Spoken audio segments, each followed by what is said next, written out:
रूस की सेना ने काला सागर के किनारे बसे क्राइमिया में हमले के लिए घुसे यूक्रेन के 6 ड्रोन को मार गिराने का दावा किया। 2014 से पहले क्राइमिया यूक्रेन का हिस्सा था, लेकिन उसके बाद से इस पर रूस का कब्जा है। और पश्चिमी मीडिया के मुताबिक क्राइमिया में पुतिन ने परमाणु हथियारों का जखीरा जमा कर रखा है। यही नहीं, पुतिन कई बार यह धमकी दे चुके हैं कि अगर क्राइमिया पर हमला हुआ तो वो एटम बम का बटन दबाने से भी नहीं हिचकेंगे। जबकि अमेरिका के दम पर जेलेंस्की लगातार पुतिन से क्राइमिया छीनने के हुंकार भर रहे हैं। और इसी वजह से यूक्रेन की सेना लगातार क्राइमिया को निशाना बना रही है। रूस का दावा है कि 24 मई को भी क्राइमिया के अलग अलग इलाकों पर यूक्रेन की सेना ने 6 ड्रोन से हमला बोला, जिन्हें वक्त रहते तबाह कर दिया गया। पिछले महीने ही जेलेंस्की की फौज ने क्राइमिया के सबसे बड़े शहर सेवास्तोपोल में मौजूद एक तेल डिपो को तबाह कर दिया था। इस बीच बखमुत जीतने के बाद रूस ने यूक्रेन के 100 से ज्यादा कैदियों को रिहा कर दिया। जिन कैदियों को रूस ने रिहा किया वो सभी यूक्रेन के वो सैनिक थे जिन्हें युद्ध के दौरान रूस की सेना ने पकड़ लिया था और कैदी बना लिया था। लेकिन बखमुत जीतने के बाद उन सैनिकों को रिहा कर दिया गया, जिसकी पुष्टि खुद यूक्रेन की तरफ से की गई। यूक्रेन ने जानकारी दी कि रूस ने उसके 106 कैदियों को रिहा कर दिया, जिनमें 8 सैन्य अधिकारी और 98 सैनिक शामिल हैं। साथ ही 2 विदेशियों और यूक्रेन के एक नागरिक के शवों को भी यूक्रेन को सौंपा गया, जिसका वीडियो भी आया, जिसमें ताबूत और रिहा हुए सैनिक नजर आए। वीडियो में ये सैनिक खुश दिखे। वैगनर ग्रुप ऐलान कर चुका है कि उसने रूस के लिए यूक्रेन के बखमुत को जीत लिया है, जिसके बाद अब वो यूक्रेन के उन कैदियों को छोड़ रहा है जिन्हें जंग के दौरान पकड़ा गया था। इधर भ्रष्टाचार के एक मामले में तिहाड़ जेल में बंद आम आदमी पार्टी के नेता सत्येंद्र जैन को सुप्रीम कोर्ट से राहत मिल गई। कोर्ट ने सत्येंद्र जैन को 6 हफ्ते की अंतरिम जमानत दे दी, क्योंकि एक रोज पहले वो तिहाड़ जेल के बाथरूम में फिसल कर गिर गए थे, जिसकी वजह से उनकी हालत ज्यादा बिगड़ गई, जिसके बाद उन्हें दिल्ली के LNJP अस्पताल में भर्ती कराया गया। सत्येंद्र जैन की हालत को देखते हुए कोर्ट ने उन्हें अपनी पसंद के किसी भी अस्पताल में इलाज कराने की मंजूरी दे दी। हालांकि अपने आदेश में कोर्ट ने यह भी साफ कर दिया कि जमानत के दौरान वो ना तो दिल्ली से बाहर जाएंगे और ना ही मीडिया से किसी तरह की बातचीत करेंगे। सत्येंद्र जैन को 10 जून को दोबारा कोर्ट में पेश होना होगा। उन्हें मनी लॉन्ड्रिंग के आरोप में पिछले साल 30 मई को गिरफ्तार किया गया था, जिसके बाद ये पहली बार है जब उन्हें अंतरिम जमानत दी गई। उधर छत्तीसगढ़ के कांकेर से हैरान करने वाला एक मामला सामने आया। वहां एक मोबाइल फोन ढूंढने के लिए 21 लाख लीटर पानी बर्बाद कर दिया गया। पानी की यह बर्बादी जिस कांकेर जिले में हुई, वहां पानी की भारी किल्लत है और लोगों को अक्सर बूंद बूंद के लिए तरसना पड़ता है। लेकिन वहां के एक तालाब का सारा पानी खाली करने के लिए 3 दिन तक मशीनें लगी नहीं। भारी भरकम पंप लगाकर तालाब से सारा पानी निकाल दिया गया। आरोपों के मुताबिक राजेश विश्वास नाम के एक फूड इंस्पेक्टर का फोन इस तालाब में गिर गया था। आरोप है कि फूड इंस्पेक्टर ने अपना महंगा फोन निकालने के लिए पूरा तालाब खाली करवा दिया। 3 दिन लगाकर 21 लाख लीटर पानी तालाब से निकाला गया, तब जाकर फोन को बाहर निकाला जा सका। लेकिन इस घटना की चर्चा केवल छत्तीसगढ़ में नहीं बल्कि पूरे देश में शुरू हो गई। और कांकेर की इस घटना पर छत्तीसगढ़ के मुख्यमंत्री भूपेश बघेल और पूर्व मुख्यमंत्री डॉक्टर रमन सिंह एक दूसरे से भिड़ गए।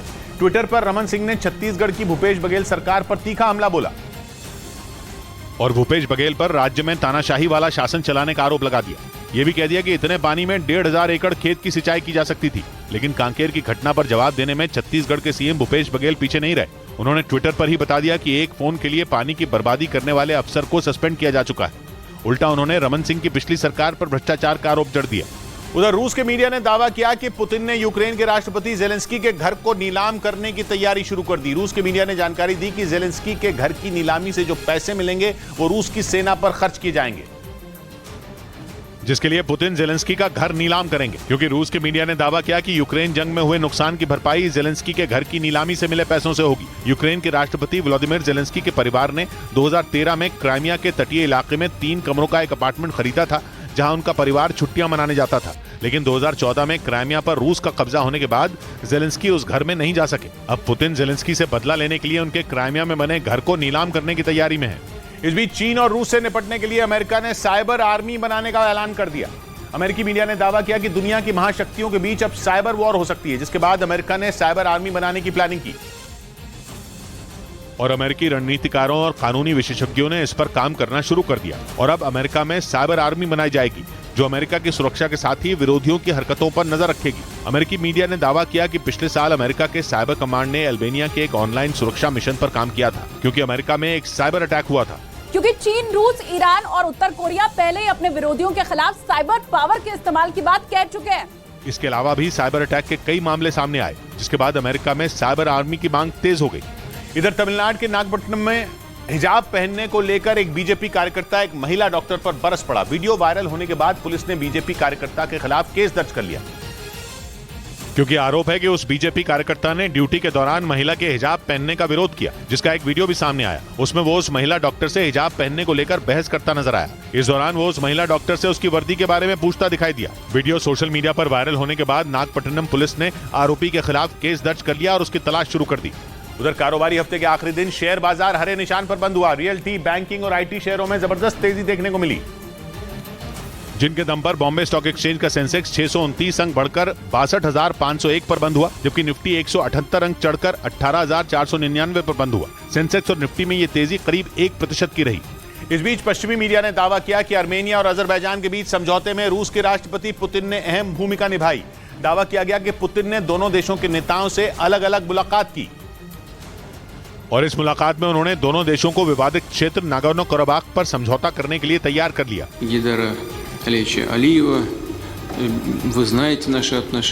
नागोर्नो कराबाख वो इलाका है जिसके लिए दोनों देश पिछले 30 साल से एक दूसरे का खून बहा रहे हैं। 2020 में दोनों देशों ने 6 हफ्तों तक खतरनाक युद्ध किया था, जिसमें 6,500 लोगों की मौत हो गई थी। लेकिन अब इस खूनी लड़ाई का अंत होता नजर आ रहा है और इस शांति समझौते में रूस के राष्ट्रपति पुतिन की अहम भूमिका का दावा किया जा रहा है, जिसका मतलब यह कि आर्मेनिया और अजरबैजान के बीच सालों पुराना झगड़ा खत्म हो सकता है। दोनों देशों के बीच विवादित इलाके नागोर्नो कराबाख पर समझौते के लिए सहमति बन गई, क्योंकि आर्मेनिया के प्रधानमंत्री अजरबैजान के साथ समझौते के लिए तैयार हैं। मतलब ये कि वो नागोर्नो कराबाख को अजरबैजान का हिस्सा मानने के लिए तैयार हैं।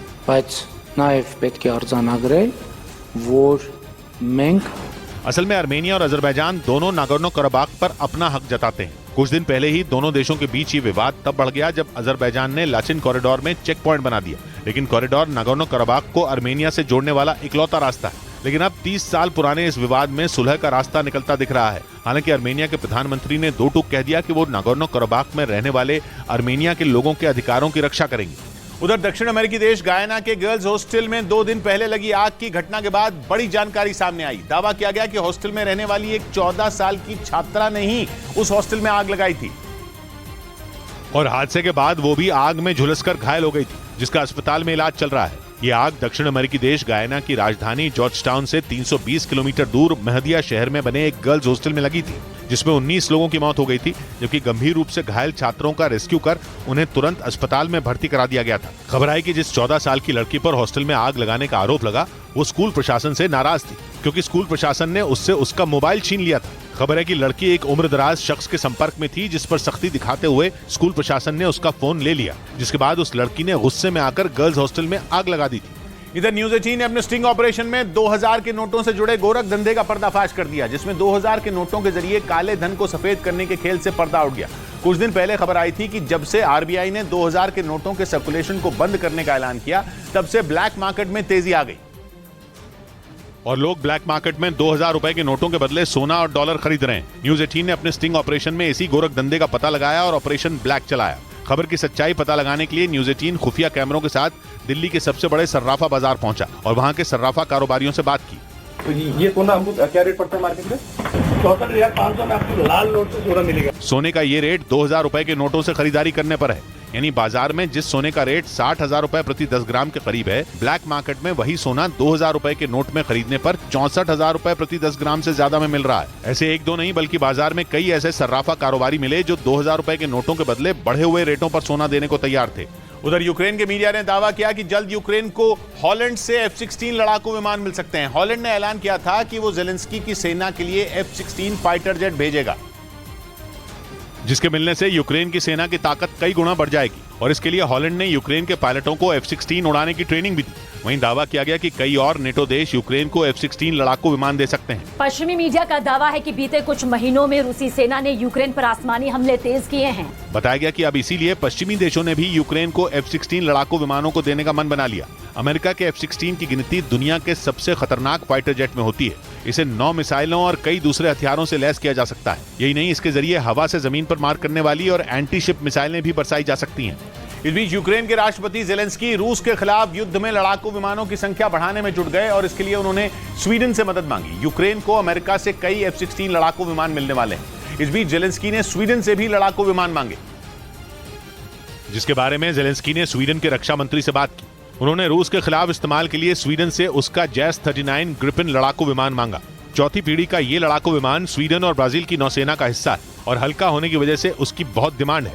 जेलेंस्की ने स्वीडन से यही लड़ाकू विमान मांगे। उन्होंने ये मांग तब की जब स्वीडन के रक्षा मंत्री खुद कीव में मौजूद थे। हालांकि स्वीडन ने फिलहाल यूक्रेन को मदद देने से इनकार कर दिया। स्वीडन ने दलील दी कि उसे अभी अपनी सुरक्षा के लिए ही लड़ाकू विमानों की जरूरत है, क्योंकि स्वीडन को भी पुतिन का डर सता रहा है। जब से स्वीडन ने नेटो में शामिल होने की जिद पकड़ी, तभी से पुतिन उससे खार खाए बैठे हैं। ऐसे में अगर स्वीडन ने अपने लड़ाकू विमान यूक्रेन को दे दिए तो उस पर खतरा बढ़ जाएगा। हालांकि जेलेंस्की ने स्वीडन से फाइटर जेट मिलने की उम्मीद नहीं छोड़ी।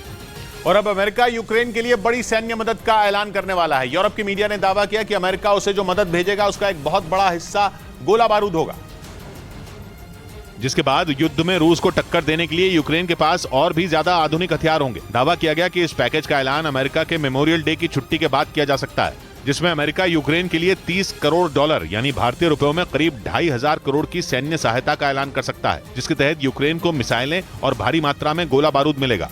पिछले साल फरवरी में अमेरिका ने यूक्रेन को भारी भरकम मदद का ऐलान किया था, जिसके बाद इस पैकेज की राशि को और बढ़ा दिया गया।